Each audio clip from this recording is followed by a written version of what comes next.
What is the good word, everybody? I'm Noah from Techno Buffalo. This is the Apple iPhone 4. This is the HTC Thunderbolt.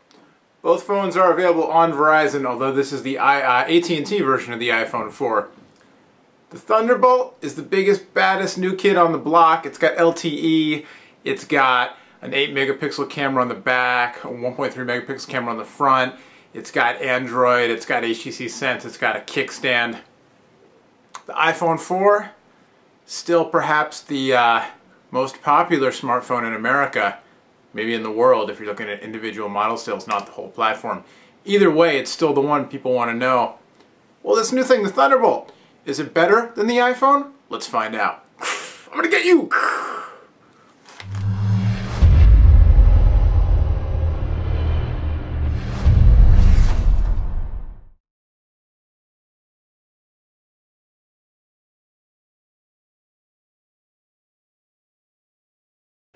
Pardon the pun, but it really is apples and oranges here. You know, it's Android 2.2, it's iOS version 4 right now, and HTC Sense on the Thunderbolt.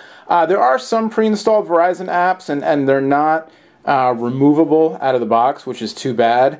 It's always nice to have the option to remove everything.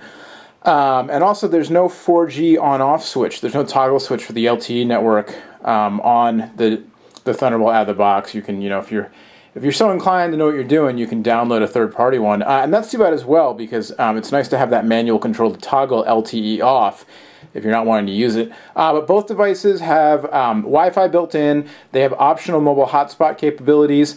The Thunderbolt supports a few more devices. You can support up to 8 devices on the Thunderbolt's mobile hotspot app, whereas iPhone is limited to 5 devices. And then, of course, the LTE network versus this is a 3G only device on AT&T. We'll get into that a little more in just a second. But otherwise, you know, it's really a matter of, do you prefer Android's approach or Apple's approach? So with Android, you've got the widgets, you've got all the customization, you've got HTC Sense on here with some of the built-in stuff, FriendStream, and their new scenes thing where you can easily personalize, you know, everything all at once, or you can go feature by feature, that kind of thing. You've got the ability to add widgets to your home screens and add more widgets. You can use live wallpapers, you know, all that stuff that Android users know and love and like to poke in the eyes of their iPhone-toting friends or frenemies, as it were. You've got some stuff built in here. Slack Radio's built in, TuneWiki. There's some other stuff built in out of the box here on the Thunderbolt. And then the iPhone, you know, with the iPhone, you've just got that that grid of icons design. And you know, you can do folders now, which you couldn't do before, you know, but that's several months old now at this point anyway. So basically, you know, it's just a very different approach to how you want to do your computing, or your mobile computing, I should say, your smartphone experience. And then, of course, the ecosystems, you know, Apple, we don't need to get into that here, but iTunes and all that stuff on the Apple side. And then with Android, it's a little more kind of piecemeal in terms of, you know, do you want to get your music from Amazon, or where are you getting it, and how are you dealing with syncing your media, you know, using Double Twist or something like that. There's no official sync app for Android, all that kind of stuff. But that gets into the platforms and the ecosystems, and you know, that's too much to compare right here. But obviously, you know, the big difference. Android users, some of the Android purists may stay away from Thunderbolt because it is an HTC Sense device, and not you know, stock Android. But again, you know, it's kind of up to you. I personally am a fan of HTC Sense. I really like what they've done. I think it makes it a little bit more elegant and easy to use, but that's just me, and a lot of that is, you know, aesthetics and personal taste. So to talk about the networks for a brief second, you can see in here the 4G LTE icon lit up, and the testing on this device has been really fast. If you saw my unboxing video, I tried running speed test on the Thunderbolt, and since then I found out that speed test, the developers have a fix on the way, because it just can't handle the way the Thunderbolt does data buffering, and the results were basically useless. But the device is very, very fast on Verizon's LTE network. I'm entering a URL. On Android, on the Thunderbolt rather, you've got the HTC keyboard, but you've also got other options, keyboard replacements you can install, the swipe system, which has become very popular recently, that sort of thing. On the iPhone, you've got the Apple keyboard, and that's it, unless you want to get into jailbreaking, which we're not really going to cover here.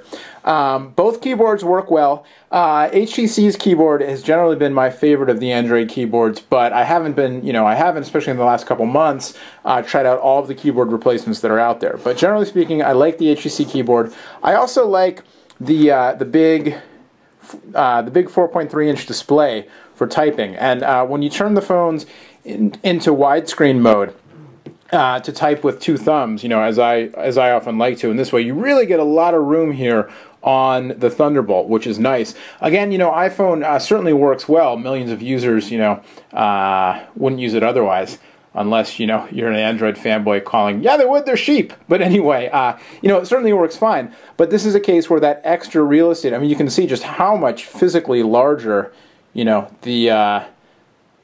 the keyboard on Thunderbolt, vertically takes up, would take up 2/3 of the iPhone screen there. So, and then you've got the predictive text system, HTC's predictive text system, which I have always really liked. I don't think that Techno Buffalo is in the dictionary here. I'll have to customize that. I'll have to learn how to type. It's hard to type with one finger on camera. So let's go technobuffalo.com, and then I'm going to go ahead and also type in technobuffalo.com on the iPhone. Now both of these phones right now are connected to Wi-Fi. It's the same Wi-Fi network. So this is kind of a rough test of how quickly the devices can load and render the page. Not scientific at all, but let's try it. 1, 2, 3, go. So a little bit faster there on the Thunderbolt, except the that doesn't count. We'll have to do another test because the iPhone was loading up the full version of the page, not the mobile version. So let's try this again. All right, so here's we're going to stage a little test. This is very unscientific, but I'm going to load up the same website on both devices, truehoop.com. I'm not using Techno Buffalo because Techno Buffalo has a mobile theme that was automatically loading on one device and not the other, so that's not fair. But both devices connected to Wi-Fi. It's the same Wi-Fi network. They're both loaded up to go to truehoop.com. And this is just going to be kind of an unscientific test of how quickly the devices can load and render the same web page. You've got the Apple custom A4 processor in the iPhone 4. You've got a Qualcomm, it's a single core, but it's the newer generation of Qualcomm's single core processors in the Thunderbolt. So here we go, unscientific test, 1, 2, 3, go. So loading up, and the Thunderbolt got the early lead. See, they're rendering the pages a little bit differently, kind of interesting. It's neck and neck here. Thunderbolt is the winner. Again, unscientific, but the iPhone, now the iPhone's done. So the Thunderbolt rendered the page out faster than the iPhone did. Roughly the same page, a different ad loaded up. I'm also curious to see, yep, so Thunderbolt also loaded up the Flash-based media player there to watch that video. And same video here on the iPhone, you just have an empty space. That's like one of those ads, right? So we'll hit play, and we'll see if it actually plays. Now, I'd like to introduce Sandy Will. Sandy Will is an expert in analyzing data and integrating. And I can go full. Can I go full screen here? Will that work? No. Whoops. Oh well. Let's go back. So unscientifically, the Thunderbolt rendered out that same the TrueHoop.com blog faster on Thunderbolt than on the iPhone 4. And that was over the same Wi-Fi network.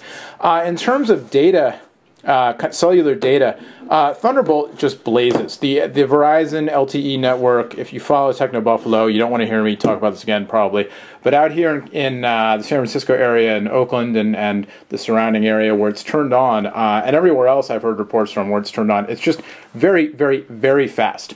That being said, been having some issues actually over the past couple of days with the network dropping out. Not sure if it first showed up in the mobile hotspot app, was not, just kind of stopped working on the Thunderbolt, and then noticing it yesterday. I also have a Verizon Pantech USB 4G modem that I was using with my laptop. Noticed some issues with that. Been hearing some complaints from people down at CTIA in Orlando this week that the network not working well down there either. So, we'll have to see what the deal is with that. But when it's been working, the LTE network, literally I did some head-to-head tests, and it was like 5 times as fast as the Inspire 4G on AT&T, which is AT&T's so-called 4G phone. Very similar to the Thunderbolt, in fact. So there you go. So if you're in an LTE area, assuming they get whatever these little bugs are worked out, the Thunderbolt just blows doors off, just very, very fast. Again, kind of head-to-head, it just boils down to what you want. If you're looking for raw specs, except for the display resolution, Thunderbolt, seemingly faster with that web render test. The cameras are higher resolution. The network is faster if you're in an LTE area. It's got more memory pre-installed, and it's got a kickstand. But experience-wise, it really boils down to what you prefer. Both are high-quality devices. They both work very well in general. Do you want Android?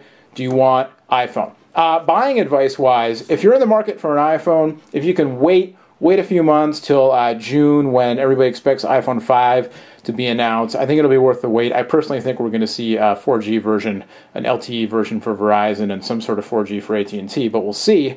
If you're on Verizon and you want an Android phone, if you're in an LTE market, this is the way to go. Even if you're not, it's a quality device.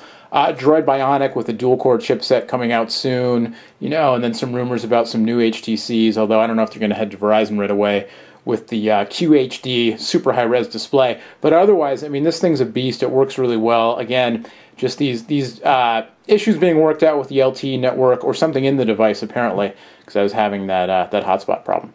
But there you go. Both really good. I personally prefer I don't know why I turned it that way. I personally prefer the way that iOS works. So I would go with iPhone myself, but that's just subjective. I also like the smaller form factor. But if it's hard to argue with the 4G, man. It is blazing fast when it's working, right?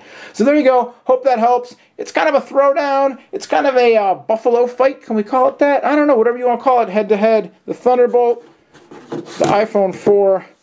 Which would you choose? That's really what matters, right? Much, much more on both these devices. Everything coming out of CTIA this week.